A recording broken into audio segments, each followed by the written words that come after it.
E agora falaremos a respeito desse segundo termo, que é a paternidade responsável.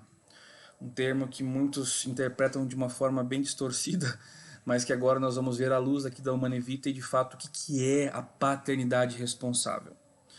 Veja, a paternidade responsável, ela é importante que se entenda a respeito de alguns aspectos que devem ser considerados. Então, são basicamente aqui 4 aspectos que nós devemos observar para entender a paternidade responsável.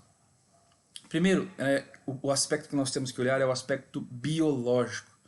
Ou seja, a paternidade responsável significa o conhecimento pelas suas funções biológicas do corpo. A inteligência descobre no poder da vida leis biológicas. O que o Papa está falando? O Papa está falando que existem leis biológicas cravadas no homem. Quando digo homem, digo ser humano, né? No homem e na mulher. Existem leis gravadas biologicamente pelo Criador, por Deus em nós. E nestas leis que estão dentro de nós, a inteligência do ser humano descobre que ele tem nas mãos o poder da vida. O poder da vida. E ali existem leis que regem, existem etapas que acontecem dentro desse processo da vida humana no que diz respeito à procriação. Segundo aspecto que nós temos que levar em conta, que é a tendência dos instintos e das paixões. Veja, nós sabemos que pelo pecado original nós temos a luta constante contra a concupiscência, contra as paixões, contra os instintos. A partir do pecado nós perdemos, né, aquela capacidade, perdemos ou pelo menos na verdade ela está um pouco ofuscada, né, pelo pecado, aquela capacidade de olhar com pureza, de domínio das paixões, de domínio dos instintos. Mas o Papa afirma que a razão e a vontade devem dominar os instintos e as paixões. Por quê? Porque nós não somos bichos, né? O cachorro, ele tem vontade, tem um instinto, ele vai lá e faz. Um outro animal tem vontade de fazer algo, vai lá e faz. Ou seja, aquele animal ele é escravo dos instintos, mas o ser humano não. O ser humano, à luz da razão, se ele parar, pensar e se ele fortalecer a vontade, né? Lógico, a partir da ação da graça de Deus, mas se ele fortalecer a vontade, ele consegue dominar as paixões, porque ele não é escravo. Ele pode se tornar escravo à medida que ele se deixa se entregar pelos vícios, mas Deus não criou o homem para que ele seja escravo das suas paixões e dos seus instintos. Deus me criou e Deus te criou para que nós sejamos livres. E é isso que está lá, né? Que Paulo nos diz, que Jesus é para a liberdade que Cristo nos libertou. Então aqui está, digamos assim, a grande divergência da mentalidade de Jean-Paul Sartre, de Simone de Beauvoir, de tantos outros com relação com aquilo que a igreja ensina. Por quê? Porque todo esse povo diz que não, nós devemos nos entregar a esses instintos, inclusive esses instintos dizem quem nós somos.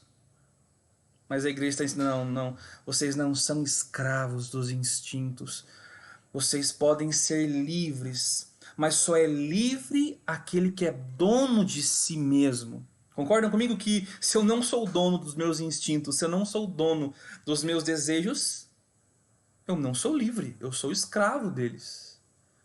Então Paulo VI está dizendo, é necessário que a razão e a vontade dominem sobre os instintos e as paixões. Terceiro ponto que ele coloca aqui, que as condições físicas, econômicas e psicológicas sociais devem ser levadas em consideração na questão da paternidade responsável. Mas como assim? Veja, a paternidade responsável exerce-se tanto com a deliberação ponderada e generosa. Então, ser pai de uma forma responsável é ter essa generosidade para os filhos, essa abertura à vida. generosa de fazer crescer uma família numerosa, como a decisão tomada por motivos graves e com respeito à lei moral de evitar temporariamente ou mesmo por tempo indeterminado o novo nascimento. Aqui estão um dos pontos mais controversos e mais difíceis e que o mundo tem mais dificuldade de entender. A paternidade responsável, em primeiro momento, ela é positiva. Como assim? Ela exerce-se quando o casal entende que ele precisa ser generoso com Deus. Como Deus foi generoso com ele, né, entregando o próprio filho por ele, entregando a própria vida, entregando tudo, a criação por ele, entregando o mundo para ele. Tanta generosidade de Deus, a paternidade responsável pede para que também nós sejamos então generosos para com Deus, contribuindo nesse processo da criação e tendo vários filhos, muitos filhos. Mas também fala aqui que por motivos graves pode-se espaçar uma gravidez.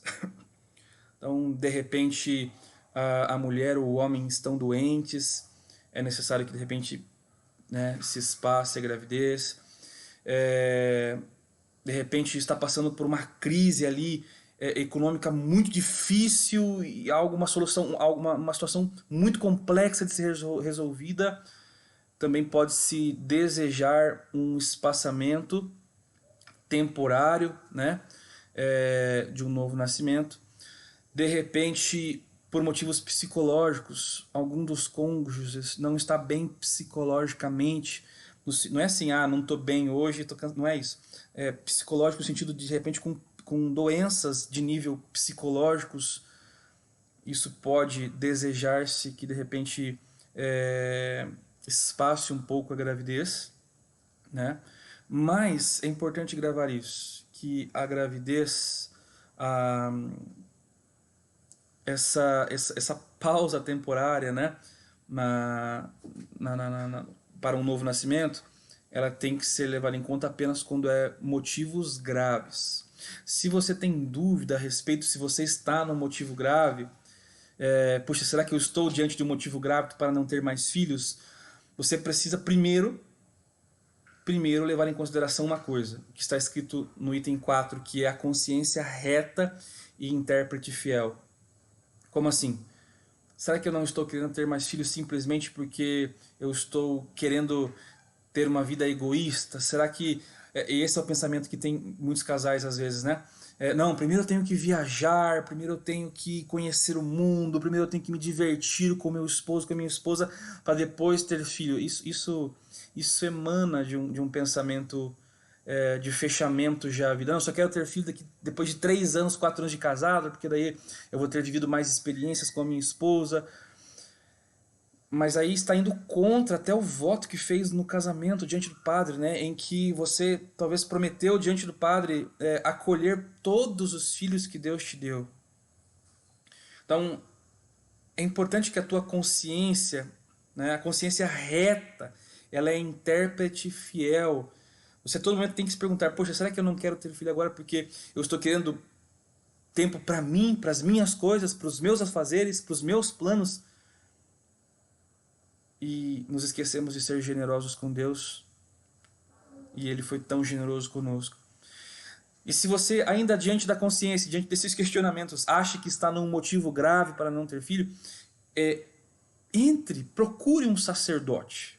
Mas procure um sacerdote que tem uma reta doutrina, procure um sacerdote que não vai querer massagear o teu ego, procure um sacerdote que não vai querer simplesmente dar uma resposta para se livrar de você, ou um sacerdote que permite tudo. Não, pode isso, não, fique à vontade, faz o que você quiser. Se você se encontrar diante de um sacerdote assim, né? Não, faça o que você quiser, você é livre. Procure outro. Procure outro, porque esse não vai te ensinar aquilo que a igreja fala. E não vai preencher aquilo que o teu coração necessita, não aquilo que você quer. Então procure um sacerdote que tenha uma visão correta, coerente, e que esteja de acordo com os ensinamentos da igreja e principalmente com aquilo que a Humanae Vitae está ensinando. Um outro ponto aqui dentro da paternidade responsável, né? E que um outro documento da igreja vai citar, que é a Gaudium et Spes, no número 50 e 51, vai dizer assim, ó: na missão de transmitir a vida, eles não são, o homem e a mulher, não são, portanto, livres para procederem ao seu bel prazer. Então, nessa vocação, nessa missão de transmitir a vida, o homem e a mulher não são livres de procederem conforme a sua vontade, como se pudessem determinar de maneira absolutamente autônoma as vias honestas a seguir, mas deve sim conformar o seu agir com a intenção criadora de Deus, expressa na própria natureza do matrimônio e dos seus atos e manifestada pelo ensino constante da igreja. Veja, meu irmão, minha irmã, você que é católico, você que é cristão, é necessário que você que entrou ou vai estar nesse desejo de entrar no sacramento do matrimônio, ou já entrou no matrimônio, entenda de fato o que é o matrimônio e não fique vivendo de forma rasa esse chamado. Deus te chama através do matrimônio a ser esse transmissor da vida, a coparticipar com Ele na obra da criação. Isso faz parte da tua essência, faz parte da tua humanidade. Lutar contra isso é lutar contra a vontade de Deus para a tua humanidade.